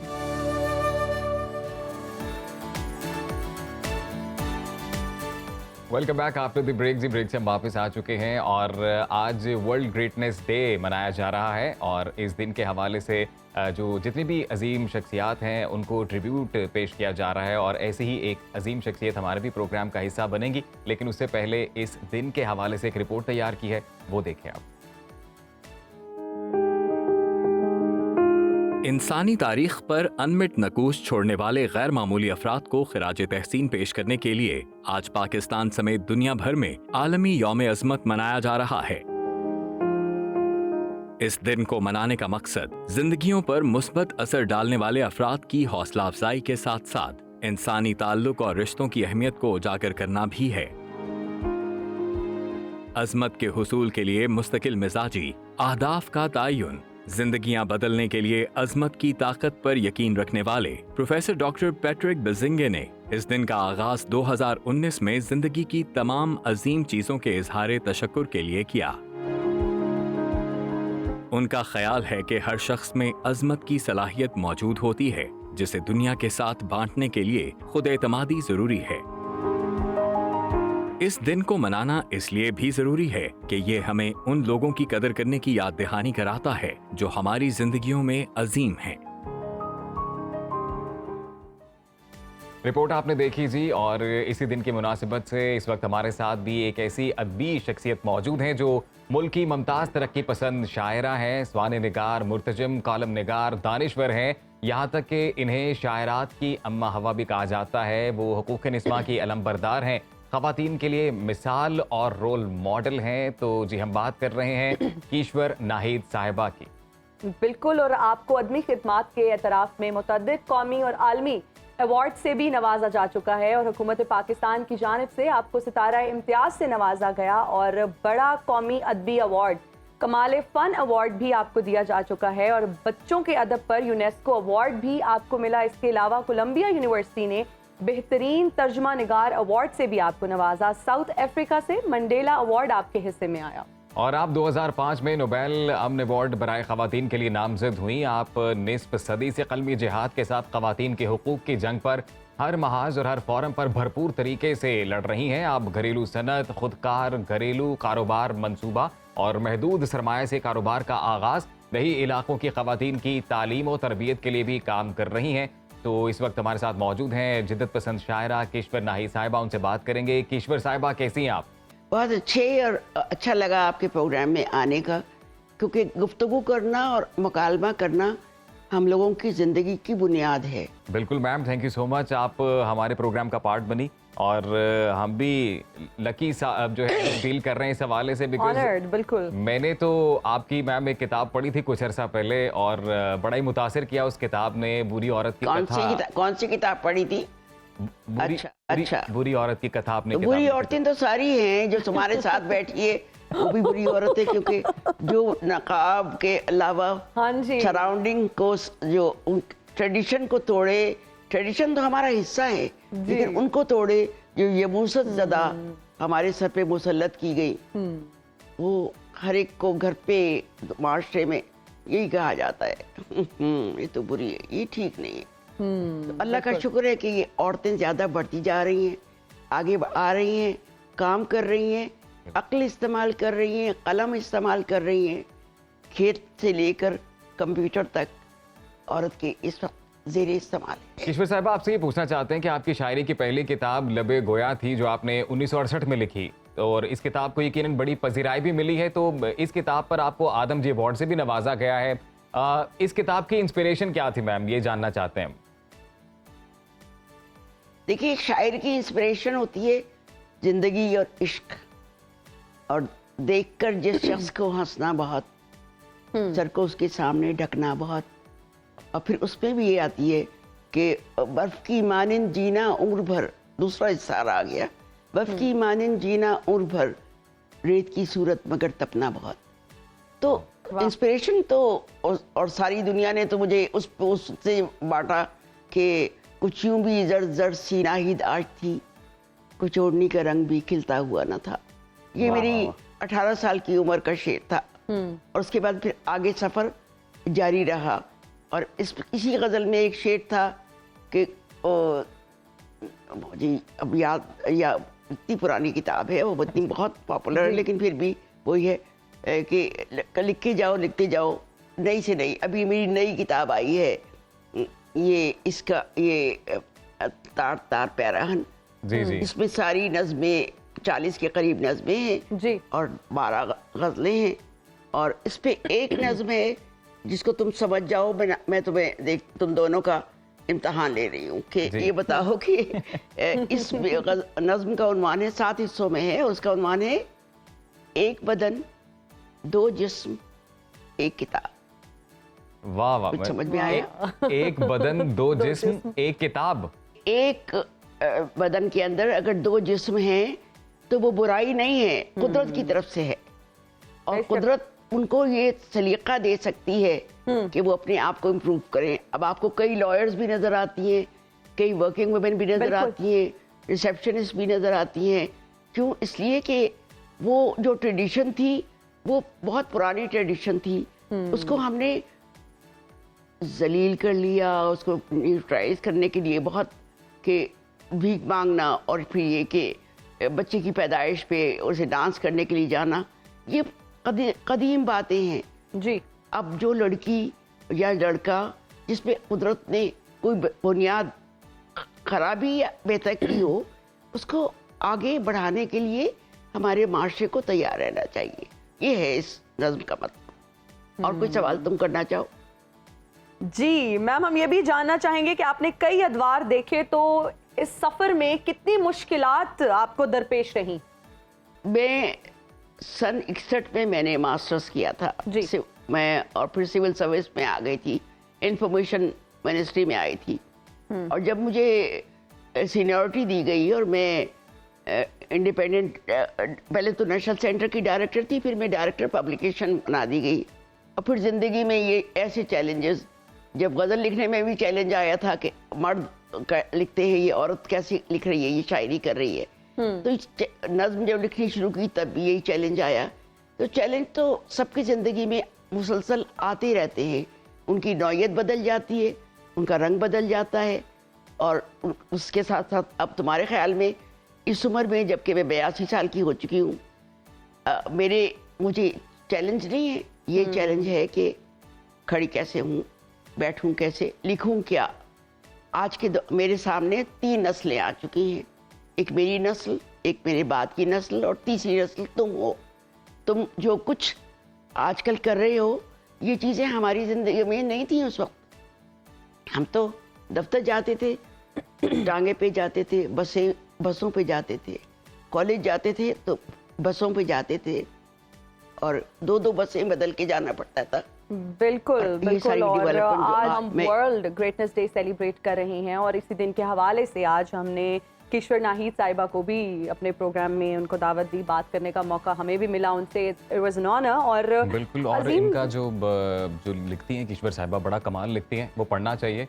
और आपने तो पढ़ा भी है, बुरी औरत, और अजीम बता भी रहे थे ब्रेक में। बिल्कुल नाज़रीन, अभी वक्त हुआ एक ब्रेक का, कहीं मत जाइएगा, हाजिर होंगे ब्रेक के बाद। देखते रहिए सुनो पाकिस्तान।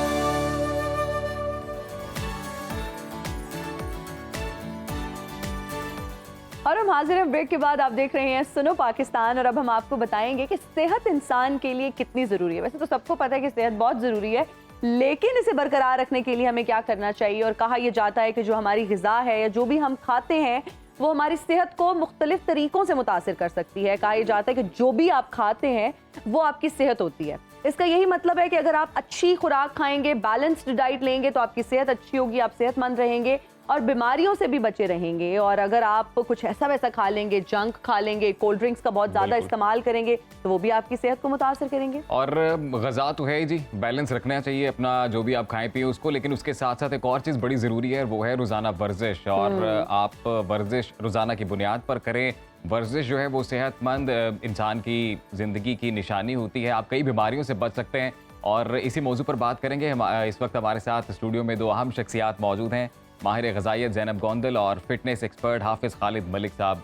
बहुत शुक्रिया जी आप दोनों का, आप सुनो पाकिस्तान का पार्ट बने। कैसे हैं सर आप?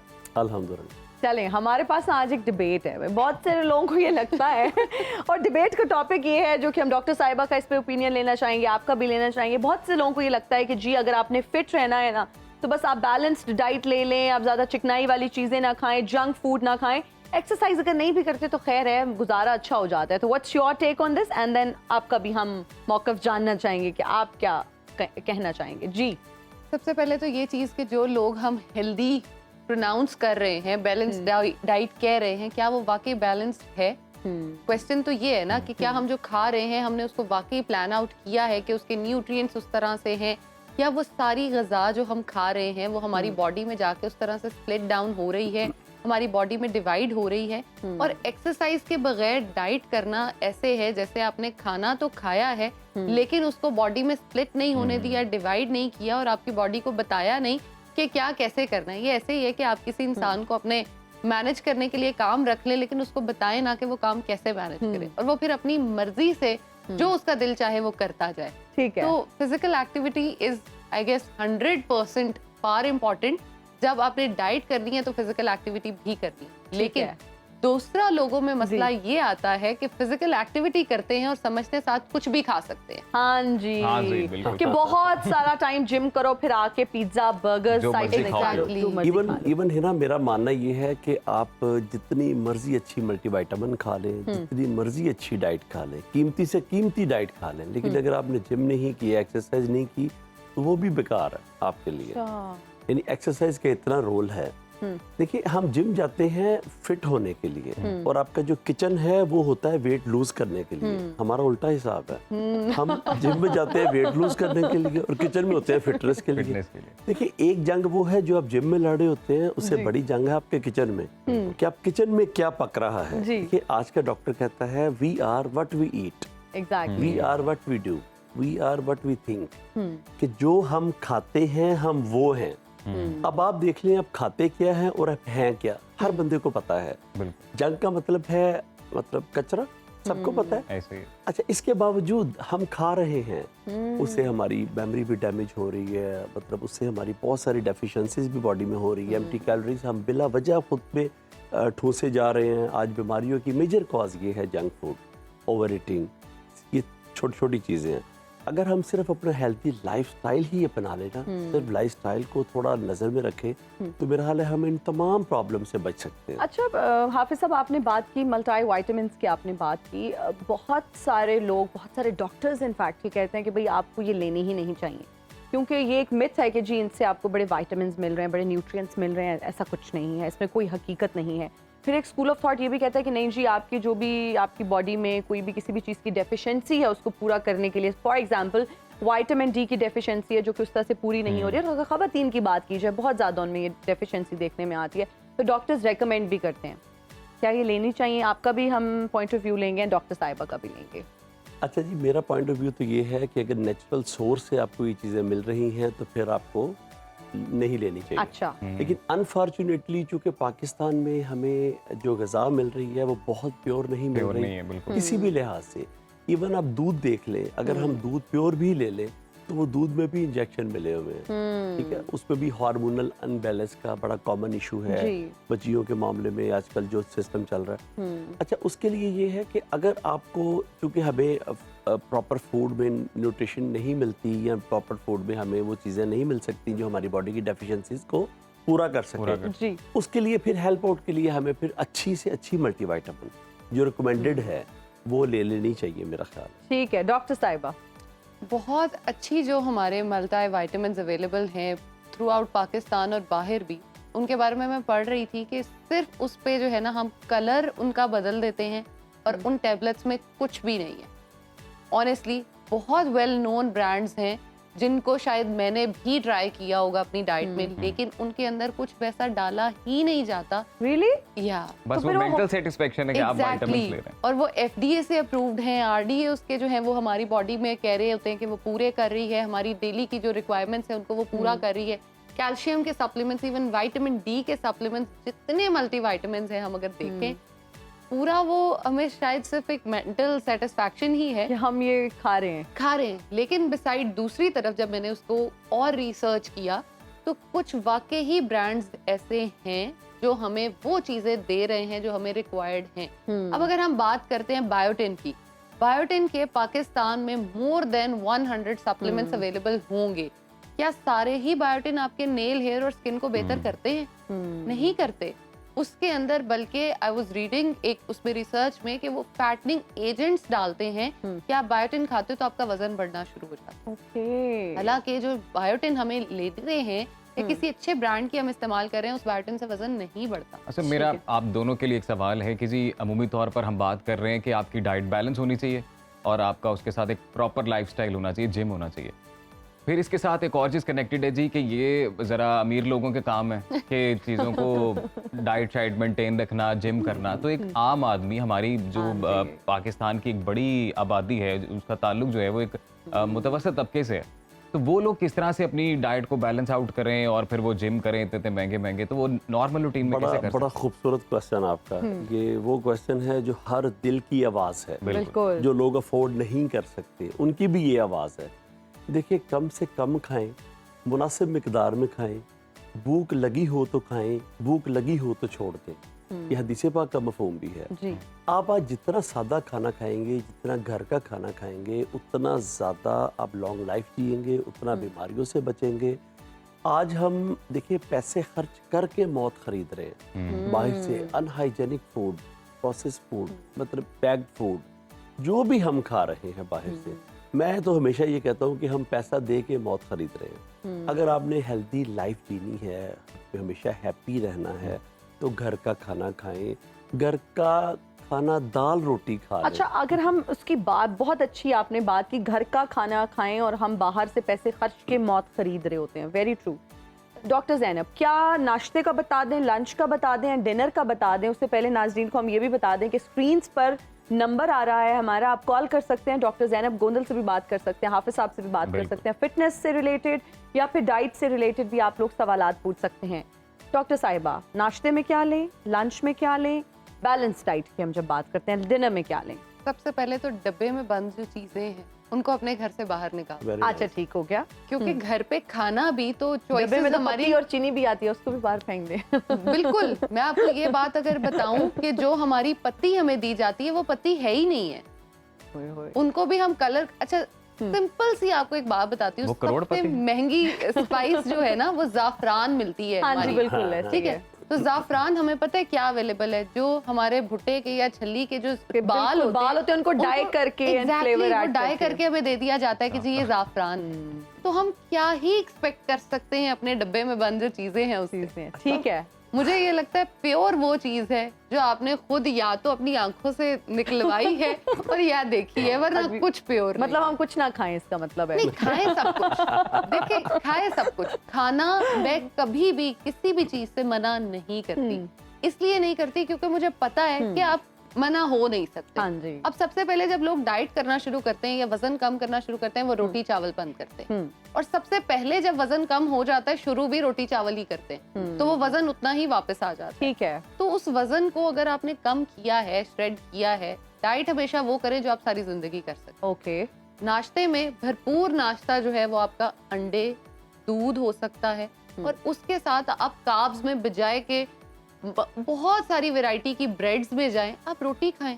ठीक है, होल व्हीट। कुछ लोग आजकल ये भी कहते हैं कि जी जो वेजिटेबल ऑयल है या जो कुकिंग ऑयल, जो सा भी ऑयल मार्केट में है, उसकी जगह अगर आप सरसों का जो तेल है वो या फिर बटर, ये सबसे बेहतरीन चीज है। आप थोड़ा ले लें लेकिन देसी घी ले लें, सरसों का तेल ले लें, क्योंकि कुकिंग ऑयल और जब इन ऑयल्स की हम बात करते हैं तो इनका स्मोक पॉइंट जो होता है ना वो बड़ा एक तो लो होता है, और दूसरा जैसे ही हम उस पर चिकन कुछ भी डालते हैं वो बर्न बहुत जल्दी होना शुरू हो जाता है। और जब बर्न होता है तो वो आपकी बॉडी में हेल्दी है ही नहीं है। जितने भी वेजिटेबल्स हम सॉटे कर लें उसके अंदर, वेजिटेबल ऑयल में या कुकिंग ऑयल में, वो हमारे लिए नुकसानदेह है। देखिए, गुड फैट्स में कोकोनट ऑयल आता है, ऑलिव ऑयल आता है, उसके बाद देसी घी आता है। तो अगर जो लोग अफोर्ड नहीं कर सकते वो क्या करें, वो फिर मस्टर्ड ऑयल यूज करें। अच्छा, सरसों का तेल इस्तेमाल करें। नाश्ते का आपने बता दिया। नाश्ते के हम आपसे एक्सरसाइजेस भी कुछ क्विक वाली जो आप यहाँ पे डेमोन्स्ट्रेट भी कर सकें, देखने वालों की भी रहनुमाई हो जाए। लंच बता दें क्या खाएं, अंडे, दूध आपने कहा कि इसका जरूर इस्तेमाल करें नाश्ते में। बिल्कुल। पराठा भी क्या इस्तेमाल किया जा सकता है बच्चों के लिए खास तौर पर? पराठे का इस्तेमाल किया जा सकता है अगर वो देसी घी में बन रहा है। ठीक है। और एक सर्टन अमाउंट उसकी दी जा रही है, बहुत बड़ा पराठा नहीं, 6 इंचेस का, 7 इंचेस का पराठा आप दे सकते हैं। मतलब घी में डूबा हुआ पराठा भी नहीं होना चाहिए? नहीं, आप रोटी बनाएं, उसके ऊपर आप ऑलिव ऑयल या देसी घी की ड्रेसिंग कर दें, आपका पराठा ठीक तैयार है। है। And what about lunch?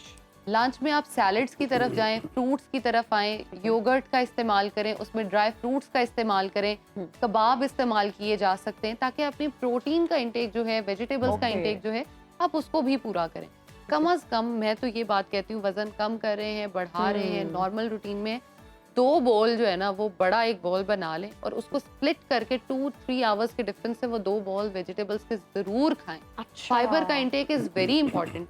आजकल हम बात हर बार ये करते हैं स्किन बहुत खराब हो रही है, स्किन बहुत क्यों स्किन खराब हो रही है? खाई कुछ नहीं रहे, फाइबर तो बॉडी में जा ही नहीं रहा, बिल्कुल वेजिटेबल्स तो हम खा ही नहीं रहे। पानी की भी कंजम्पशन हमारी है, पानी हम तब पीते हैं जब एक्सट्रीम प्यास लग जाती है, प्यास लगती है, जब बॉडी डिहाइड्रेट हो जाती है। बिल्कुल, हमारे साथ इस वक्त कॉलर भी मौजूद हैं। नाम बताइएगा प्लीज कॉलर का।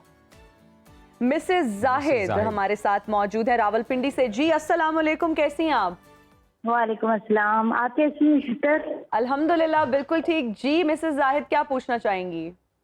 नहीं, डॉक्टर से पूछना है कि मुझे भूख बहुत ज्यादा लगती है, पेट हाथा लगती है। अच्छा, तो वजन भी बहुत ज्यादा बढ़ रहा है मेरा। मिसेस जाहिद, आपका भी यही प्रॉब्लम है, मेरा भी यही प्रॉब्लम है, मेरा भी यही प्रॉब्लम है, इनका भी यही, सबका ही ये प्रॉब्लम है। आप मुझे भी बहुत देखते भूख रहिए लगती है। सुनो पाकिस्तान, हम अभी जवाब दे देते हैं आपके सवाल का। बहुत शुक्रिया कॉल करने के लिए। जी डॉक्टर साहिबा, देखिए भूख लगना तो बहुत अच्छी बात है, लेकिन वजन बढ़ना बहुत अच्छी बात नहीं है। अब दोनों चीजों को पैरेलल लेके कैसे चले? जब भूख लग रही है, आप क्या खा रहे हो वो आपकी चॉइस है। आपको भूख लगती है, आपके पास एक साइड पे ऑप्शन सेब का है और एक साइड पे जंक का है, एक साइड पे बंद पैकेट चिप्स का है। अगर आप बंद पैकेट चिप्स का खा रहे हो तो ऑफ कोर्स आप मोटे हो रहे हो, लेकिन आप एक सेब अगर दिन में उस टाइम पे खा लेते हो जब भूख लग रही है तो आप मोटे नहीं हो रहे। या चने भी खा सकते हैं, बिल्कुल, भुने हुए चने भुने हुए चने खा सकते हैं। ठीक है। अच्छा खालिद साहब, हम लोग एक्सरसाइज की जब बात करते हैं तो एक तो इंडोर एक्सरसाइजेज आ गई जो हम जिम जा रहे हैं और वो कर रहे हैं, और एक आउटडोर एक्सरसाइज है जिनमें हम लोग रनिंग करते हैं या फिर वो मेडिटेशन वगैरह करते हैं।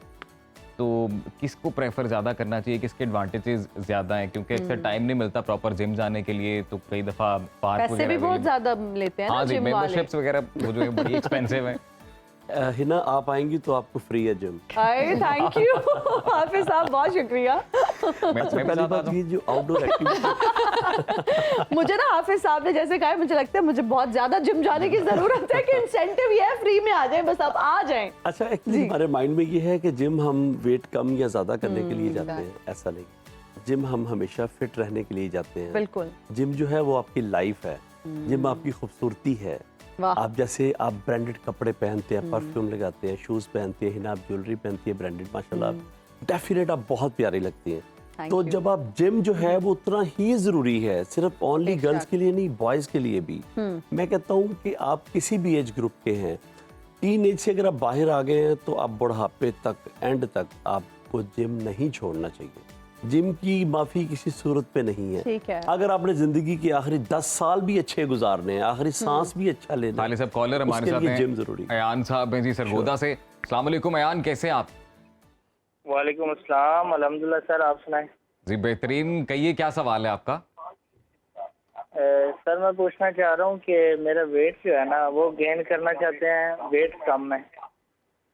अच्छा, आप अंडर वेट है क्या? आपका क्या वेट है और आपकी एज एंड हाइट बता दीजिए। वेट सर 60 है। वेट ठीक है, लेकिन ऑफ कोर्स जब हम देखते हैं ना बाकी लोग बड़े बल्की हैं तो उनमें हमें अपना बड़ा जो है ना वो स्किनी फील हो रहा होता है। और हर कोई जो है ना हमारे इर्द गिर्द वो बात भी इतने पतले हो, कमजोर, हाँ, कमजोर, इतनी कमजोर हो गई हो, कुछ खा नहीं रही आजकल, कुछ बहुत कमजोर, क्या बीमार हो? सबसे बेसिक डायलॉग, हवा चलेगी तो उड़ जाओगे। अच्छा हिना, इनको ना वेट बढ़ाने की जरूरत नहीं है, बस सेटिस्फाइड होने की जरूरत है, ठीक है, खुद से। बिल्कुल। थोड़ा शायद मसल गेन करना चाह रहे हैं, muscle mass, actually muscle gain करना चाह रहे हैं और वो चाह रहे हैं कि वो वजन नहीं बढ़ रहा। आंसर ये है कि इनको जिम ज्वाइन करना चाहिए। ठीक है। ये जिम आएंगे तो वेट भी बढ़ जाएगा जी। और मैं हमेशा कहता हूँ कि प्रपोर्शन इज कॉल्ड ब्यूटी, तनासुब खूबसूरती कहलाती है। ना कि आप बहुत ओवर वेट है फिर भी अच्छे नहीं लगेंगे, आप लेस वेट है फिर भी अच्छे, अंडर वेट भी नहीं। खालिद साहब, पेट की एक्सरसाइज कोई बता दें। खवातीन और मर्द हजरात अक्सर ये गिला करते नजर आते हैं कि जी पेट बहुत निकल आया है। ग्लोबल प्रॉब्लम है, ग्लोबल है बिल्कुल। तो इसमें कोई एक्सरसाइज अगर आप हमें करके दिखा दें, देखने वालों की भी रहनुमाई हो जाएगी, क्योंकि हर घर का ये दुनिया मसला का है। सबसे आसान तरीन काम है जी। पेट कम करना। जिसको हमने ग्लोबल प्रॉब्लम बनाया हुआ। वो आई कैसे? स्वेयर टू तो गॉड सबसे मुश्किल काम बना सर, सिर्फ 30 मिनट की एक्सरसाइज, Okay. जिसमें सिर्फ 10 मिनट आप एब्स की ट्रेनिंग करेंगे ठीक और है। बाकी 20 मिनट आप कार्डियो करेंगे। ओके, पहले आप कार्डियो करेंगे, फिर उसके बाद एब्स की ट्रेनिंग में सिर्फ लेग रेजेस आप 4 सेट कर लें, क्रंचेस कर लें। अनफॉर्चुनेटली योगा मैट नहीं है, वरना ठीक मैं है। आपको अभी करके दिखा देता। ओके, तो उसके लिए ये है कि आप क्रंचेस जो हैं, लेग रेजेस हैं, ये 2 एक्सरसाइज हैं, और किक्स कर लें खड़े होके, और हील टच कर लें, सीजर कर लें, साइकिलिंग कर लें। तो और ये ये डेली सारी आधा चीजें घंटा? सर 30 मिनट में आप करके देखें, लेकिन शर्त ये है ये सारी चीजें आपने एम्प्टी स्टमक करनी है। ओके। देखिए, अगर आपने वेट लूज करना है तो एक्सरसाइज आप हमेशा एम्प्टी स्टमक करेंगे, वॉक हमेशा एम्प्टी स्टमक करेंगे, ताकि आपकी बॉडी जो है वो आपकी एनर्जी का जो सोर्स है वो फैट से ले सके आपकी। ठीक है। जब आपको इंस्टेंट एनर्जी उसको देंगे, डेट्स खाएंगे, एप्पल खाएंगे, बनाना खाएंगे, फिर उसके बाद आप एक्सरसाइज करेंगे, तो आपकी बॉडी जो है वो सोर्स क्या लेगी? आपकी बॉडी जो फैट्स है उसका सोर्स नहीं बनाएगी वो अपनी एनर्जी का, बिल्कुल वो ठीक है। सोर्स बनाएगी जो आपने एनर्जी उसको दी है। जी, अब देखिए, जो आपकी ऑलरेडी बॉडी वेट है वो तो वही रहा, वो कम नहीं हो सकता। सही। अगर आपने अपने बॉडी वेट को मेंटेन रखना है तो उसके लिए जरूरी है कि आप कुछ हल्का फुल्का खाकर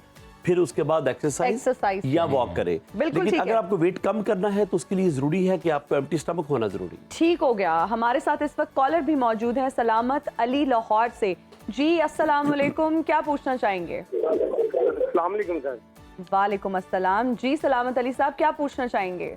मैं ये पूछना चाह रहा था कि मेरी एज है तकरीबन 40 साल उम्र है, और मैं सुबह वॉक के लिए जाता हूँ ना, जब तो मैं वॉक करता हूँ तो उसके बाद मैं एक सेब लेता हूँ। उसके बाद जब मैं घर आता हूँ मुझे इतनी सुस्ती बढ़ जाती है कि मेरा दिल नहीं करता काम करने को। मुझे शुगर भी है, ठीक है।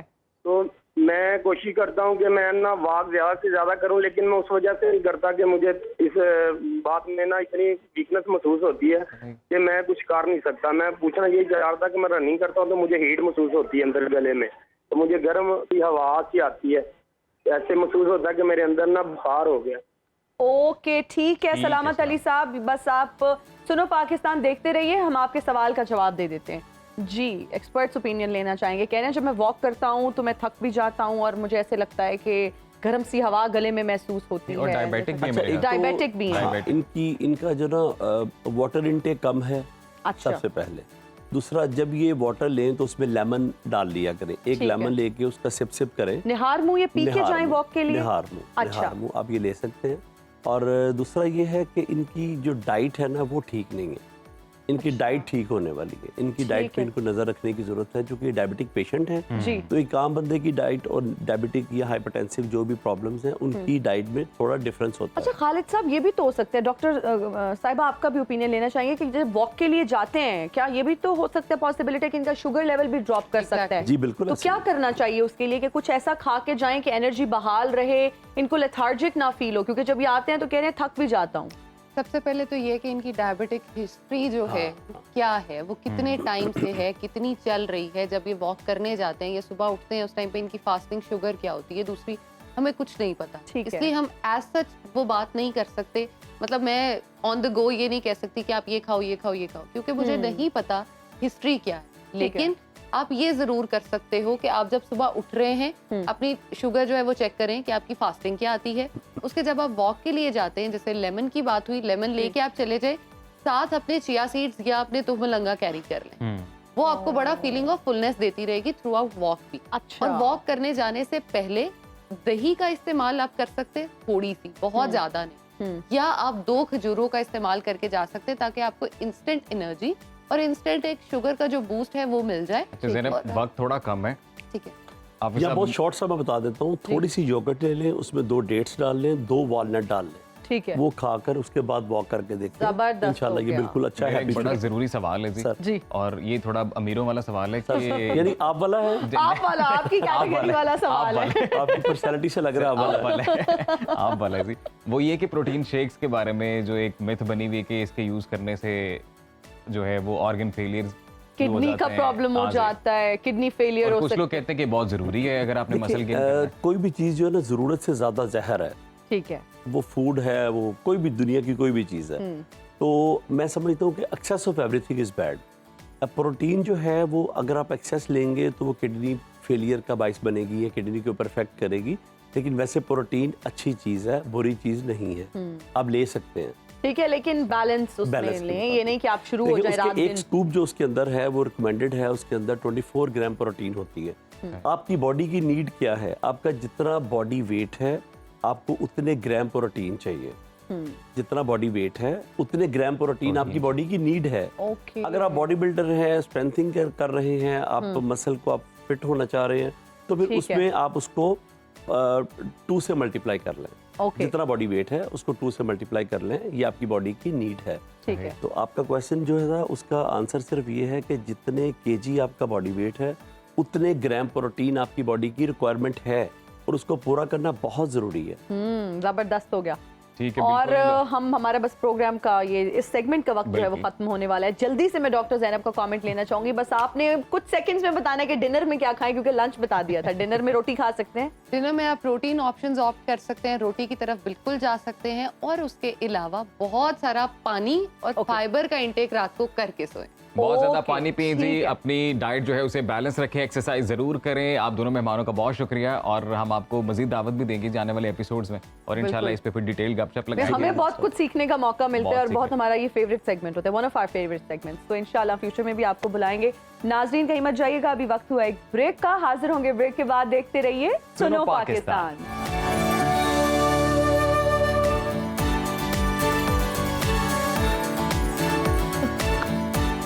Welcome back after the break. तो जी, पाकिस्तानी टैलेंट हो वो तो छुपाए नहीं छुपता, और इस मुहावरे को सच कर दिखाया है गिनीज वर्ल्ड रिकॉर्ड हासिल करने वाले मिनिएचर आर्टिस्ट एहसन कयूम साहब आज हमारे साथ मौजूद हैं। इन्होंने 2 वर्ल्ड रिकॉर्ड अपने नाम किए हैं। एक अवार्ड तो इन्होंने पेंसिल के सिक्कों पर मिनिएचर आर्ट के फनपारे बनाकर अपने नाम किया, और दूसरा अवार्ड इन्होंने ये बनाया है कि दुनिया का छोटा जो वैक्यूम क्लीनर है वो बनाया, और ये रिकॉर्ड इन्होंने 3 बार 3 भारतीय गिनीज रिकॉर्ड होल्डर्स के रिकॉर्ड को तोड़कर बनाया है। तो इस वक्त मिनिएचर आर्टिस्ट हमारे साथ मौजूद हैं एहसन स्टूडियो में। कयूम साहब इस वक्त हमारे साथ मौजूद है। Thank you so much for joining us in Suno Pakistan. सबसे पहले तो ये बताइए कि बड़ा डिफरेंट शौक है, मिनिएचर आर्टिस्ट बनने का ये शौक पैदा कैसे हुआ? Actually I am a born artist. मैं बचपन से डिफरेंट मीडियम्स पे आर्ट वर्क्स करता आ रहा हूँ। मतलब बचपन में मैं लकड़ियाँ वगैरह तराश के डिफरेंट आर्ट पीसेस बनाता था, फिर मैं जी। ड्राइंग करता था। लेकिन ये मिनिएचर जो है वो 2015 में एक रशियन आर्टिस्ट हैं, उनका मैंने काम देखा इंटरनेट पे, तो मैं बहुत ज़्यादा इंस्पायर हुआ उनसे, देन मैंने ये काम स्टार्ट किया।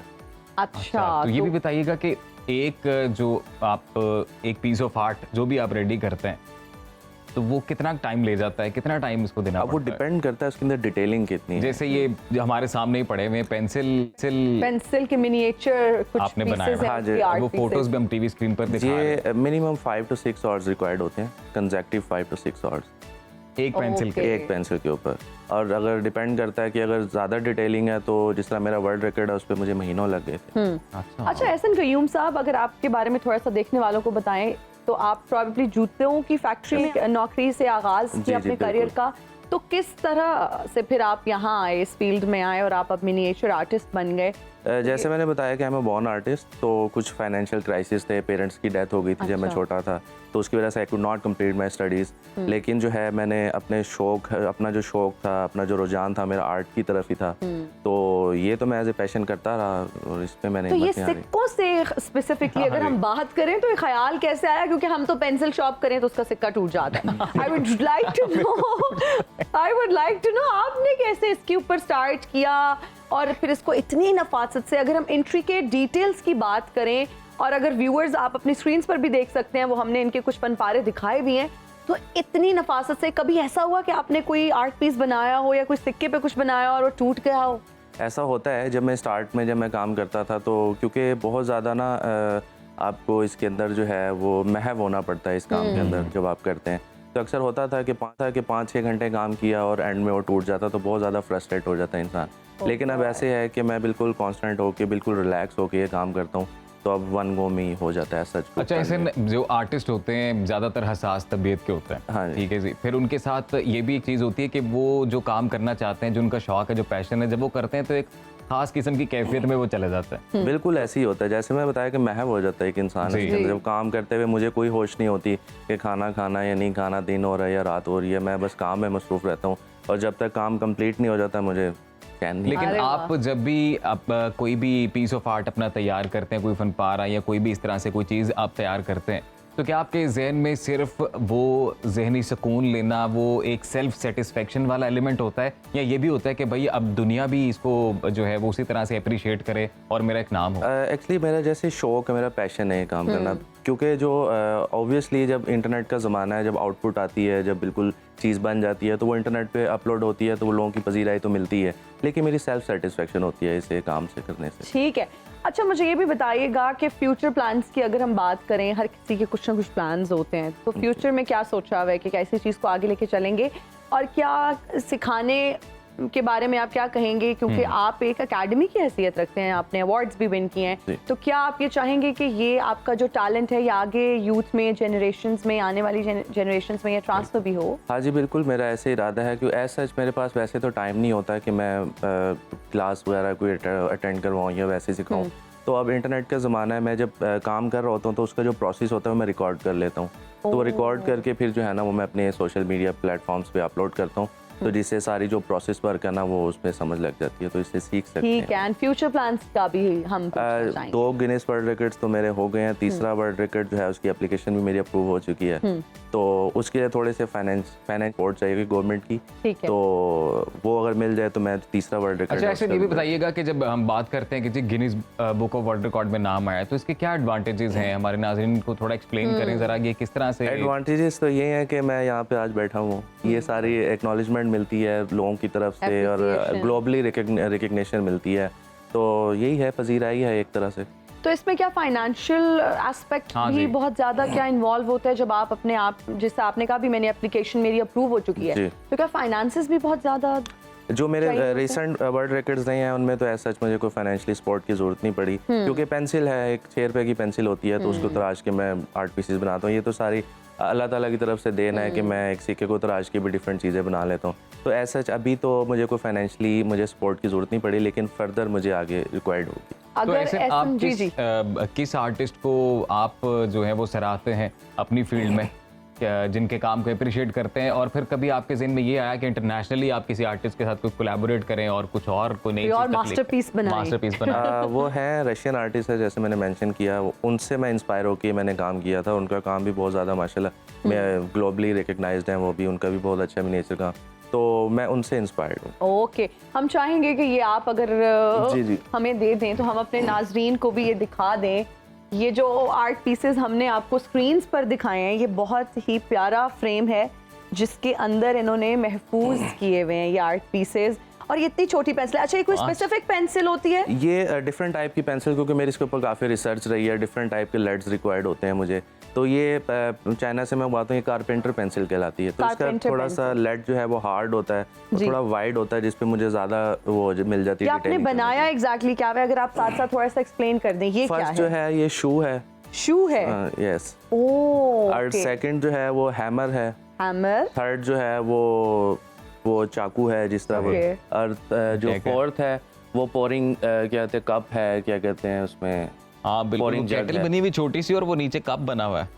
Wow, I can see. अच्छा, हमें भी बहुत उससे गौर से, और ये आई थिंक आपने टैप जो है टैप है उसमें से पानी आ रहा है भाई, बहुत ही खूबसूरत। शायद कैमरा उस तरह से जूम ना करके दिखा सके, लेकिन हमने अपने व्यूअर्स को इसकी पिक्चर्स जो है वो साथ साथ दिखाई हैं। तो ऐसे ये जो छोटी छोटी चीजें आप बना रहे हैं इन पेंसिल्स के ऊपर, ये आइडियाज आप कहाँ से लेते हैं? बस ऑब्जर्व करते हैं चीज़ों को? ऑब्जर्व करता हूँ, डिफरेंट इंटरनेट पे, पिंटरेस्ट पे डिफरेंट आइडियाज़ वगैरह मिलते रहते हैं, तो उनको अमेंड करके कुछ डिफरेंट करके अपना मैं आर्ट पीस बनाता हूँ। ये हमारे व्यूअर्स जो हैं अपनी अपनी स्क्रीन्स पर देख सकते हैं कि कितनी इंट्रिकेट डिटेल्स हैं। अगर आप यहाँ से स्टार्ट करें, अभी भी कैमरा उस तरह से जस्टिस नहीं कर पा रहा जो हम नेकेड आई से यहाँ बैठ के देख सकते हैं। बहुत खूबसूरत पीसेस हैं, बहुत ही नफासत से इनको बनाया गया है, और जिस तरह से आपने बताया कि इसमें टाइम भी दरकार होता है और बहुत ज़्यादा पेशेंस की ज़रूरत होती है।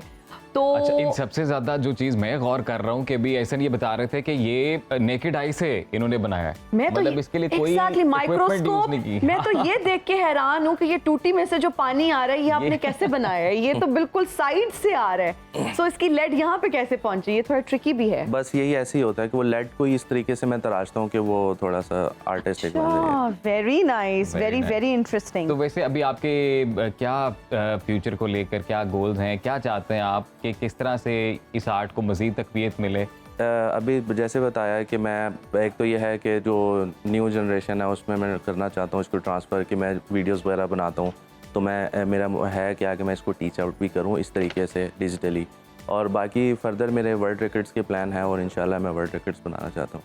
अच्छा, आप ये बताएं एहसन के फैमिली कितनी सपोर्टिव रही इस सारी सिचुएशन को लेकर, जब आपने सोचा कि मैं ये करना चाहूँगा, क्योंकि आप कह रहे हैं कि 5 से 6 घंटे एक जो पेंसिल है उसके ऊपर ये आर्ट का जो पीस है उसको बनाने में लग जाते हैं जी। तो आपका तो अच्छा खासा टाइम सिर्फ इस चीज़ में जाता होगा। My family has been really supportive. मैं जैसे बताया कि बचपन में पेरेंट्स की डेथ हो गई थी, तो एक सिस्टर है वो मैरिड है, तो मैं अकेला ही रहता हूँ घर पे, तो एज सच मुझे कोई ऐसा सराउंडिंग में डिस्टर्बेंस नहीं होती, तो मैं इसी में महव रहता हूँ और ये और करता रहता हूँ। सुकून से बना लेते हैं इस तरह के आर्ट पीसेस, क्योंकि आपने कहा बहुत ज्यादा अटेंशन की जरूरत होती है, और अटेंशन टू अगर हम डिटेल की बात करें तो it's actually wonderful. Thank you so much for being part of this show, और आप पहले भी हमारे प्रोग्राम का हिस्सा बन चुके हैं। बहुत ही अच्छा लगता है जब भी आप आते हैं, और हम उम्मीद करते हैं कि आप फ्यूचर में और भी बहुत सारे रिकॉर्ड्स बनाएं, पाकिस्तान का नाम रोशन करें। Thank you. और आपकी जो भी ख्वाहिशात हैं, जो भी आप सोचते हैं फ्यूचर को लेकर, मुस्तकबिल को लेकर, और ये आर्ट जिस तरह से आप फैलाना चाहते हैं कि जो मुस्तकबिल में बच्चे हैं वो भी इसका पार्ट बने, तो उसके लिए भी बेस्ट विशेज़ हैं कि हमारे प्रोग्राम के तवस्सुत से ही जो है वो आपके इस तरह के इनिशिएटिव्स का जो है वो प्रॉपर आगाज़ हो। और आपका ये जो आर्ट है फले फूले। बहुत शुक्रिया, आप सुनो पाकिस्तान का हिस्सा बने। तो जी यहाँ पर शामिल करेंगे हम ब्रेक। आपने कहीं नहीं जाना, हम ब्रेक के बाद वापस आएंगे। देखते रहिए सुनो पाकिस्तान।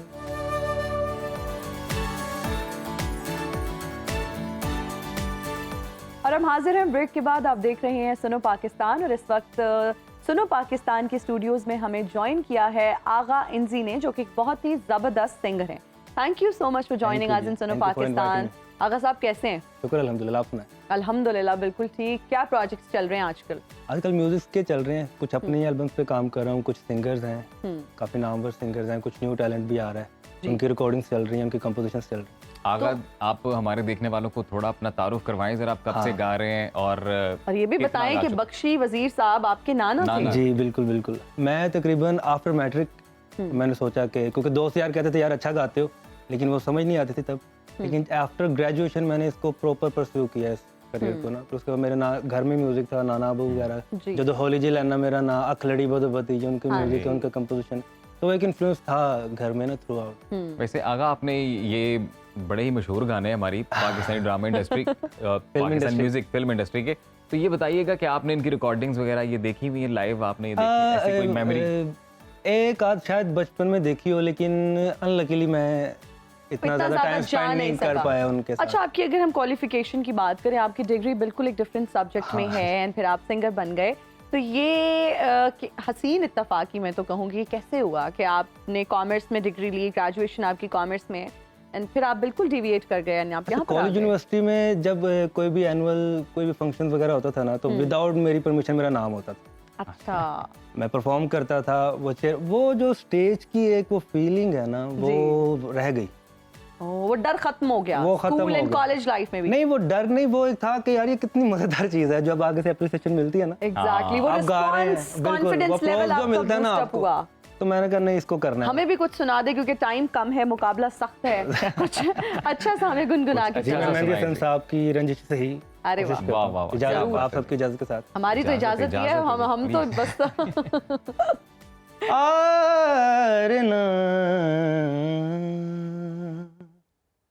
रंजिश ही सही, दिल ही दुखाने के लिए आ, रंजिश ही सही, आ फिर से मुझे छोड़ के जाने के लिए आ, रंजिश ही सही। किस किस को बताएंगे जुदाई का सबब हम, किस किस को बताएंगे जुदाई का सबब हम। तू मुझसे खफा है तो जमाने के लिए आ, रंजिश ही सही। क्या बात है। इसमें एक शेर मैंने अपना ऐड किया है। जरूर। ये राग एमन में कंपोज की हुई गजल है, तो उसको मद्देनजर रखते हुए कि आगा की लिखी गजल को किस राग में गाऊं, आगा की लिखी गजल को किस राग में गाऊं, थोड़ा सा तू ए मन ही रचाने के लिए रंजिशी सही। ब्यूटीफुल, ब्यूटीफुल, जबरदस्त। What's next? थोड़ी सी म्यूजिक की जो है ना वो कमी महसूस कर रहे हैं, साथ कोई इंस्ट्रूमेंट होता इंस्ट्रूमेंट कोई गिटार या कुछ होता तो वो अच्छा, ज्यादातर सबको लगता है कि जितने भी सिंगर्स होंगे ना वो कोई ना कोई इंस्ट्रूमेंट लेकर चलें। मेरा ज्यादा रुझान रिदमिक चीजों पर, हारमोनियम और क्योंकि कंपोजिशन करते हैं ना, गिटार पे मैं कंफर्टेबल नहीं। ठीक है, सीधी बात करूंगा मैं। लेकिन हारमोनियम भी बड़ी जबरदस्त चीज है, अगर आप लेकर आते तो मजा दुबाला हो जाता है। आपको वही बता, आप अगली बार बस जब आए तो हारमोनियम आपने लेकर जरूर आप मुझे बुलाएंगे, मैं लाजमी पूरे म्यूजिशियंस लेकर आऊंगा। हमारी बेस्ट विशेस आपके साथ हैं, बड़ा बेहतरीन गाते हैं जी आप, और हम इंतजार करेंगे कि आप अगली बार सुनो पाकिस्तान का हिस्सा बने और हारमोनियम के साथ बने और फिर ज्यादा मजा आएगा, फिर खूब महफिल जमेगी। बहुत शुक्रिया आपका, thank you so much for joining. नाज़रीन, इसके साथ ही हमारे प्रोग्राम का वक्त हुआ है खत्म। आपसे इंशाल्लाह मुलाकात होगी कल। अपना बहुत ख्याल रखिएगा, मुझे और अजीम को दीजिए इजाजत और देखते रहिए Suno Pakistan. Take care, bye bye, अल्लाह हाफिज।